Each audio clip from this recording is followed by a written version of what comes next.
7 সদস্যের kitchen cabinet doctor Mohammad ইউনূসের নেতৃত্বাধীন অন্তর্বর্তীকালীন সরকারের সব সিদ্ধান্ত নিত বলে দাবি করেছেন সেই সরকারের পররাষ্ট্র বিষয়ক উপদেষ্টা তৌহিদ হোসেন। তিনি জানান, প্রতি মঙ্গলবার হতো কিচেন ক্যাবিনেটের বৈঠক। সেই সঙ্গে পররাষ্ট্র মন্ত্রণালয়ে ছিল একাধিক উপদেষ্টার প্রভাব। এর জেরে তিনি 3 বার পদত্যাগের সিদ্ধান্ত নিয়েছিলেন, যদিও তা গৃহীত হয়নি। সোমবার একটি বেসরকারি টেলিভিশনকে দেওয়া সাক্ষাৎকারে এসব কথা বলেন সাবেক পররাষ্ট্র উপদেষ্টা তৌহিদ হোসেন। এর আগে উপদেষ্টা পরিষদের বাইরে ডক্টর ইউনূস সরকারের নেওয়ার সিদ্ধান্ত অন্য কোথাও হতো বলে সেই ইঙ্গিত দিয়েছিলেন অন্তর্বর্তীকালীন সরকারের আরেক উপদেষ্টা এম সাখাওয়াত হোসেন। গত ফেব্রুয়ারিতে একটি গণমাধ্যমকে দেওয়া সাক্ষাৎকারে তিনি বলেছিলেন, সরকারের বেশিরভাগ বড় সিদ্ধান্ত হতো উপদেষ্টা পরিষদের বাইরে।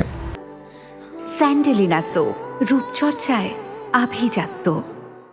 যুক্তরাষ্ট্রের সঙ্গে অন্তর্বর্তীকালীন সরকারের চুক্তি প্রসঙ্গে সাবেক পররাষ্ট্র উপদেষ্টা তৌহিদ হোসেন জানান, এই চুক্তির বিষয়ে কিছু জানত না পররাষ্ট্র মন্ত্রণালয়।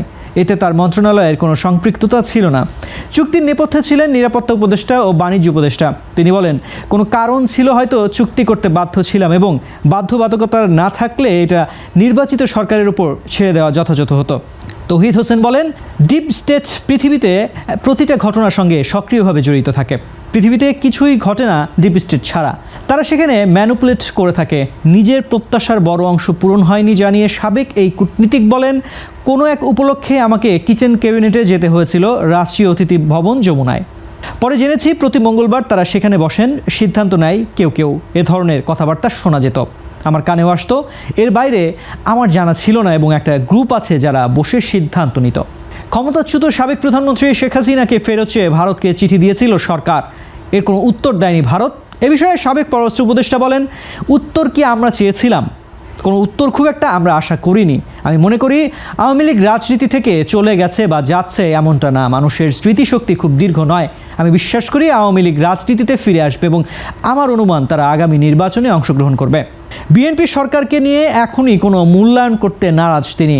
যুক্তরাষ্ট্র, ভারত ও চীনকে সামলানো সরকারের বড় চ্যালেঞ্জ বলে মনে করেন সাবেক এই পররাষ্ট্র উপদেষ্টা। তিনি বলেন, আমি কোনো পক্ষেরই লোক হিসেবে বিবেচিত হব না এবং কেউই আমার শত্রু হবে না। এটা হলো বড় চ্যালেঞ্জ, আগেও ছিল, এখনও তাই। সাবেক এই উপদেষ্টার বক্তব্যের পর সামাজিক যোগাযোগ মাধ্যমে রীতিমতো তোলপাড় চলছে। বিভিন্ন গণমাধ্যম টেলিভিশনের সূত্র ধরে সংবাদ প্রকাশ করছে।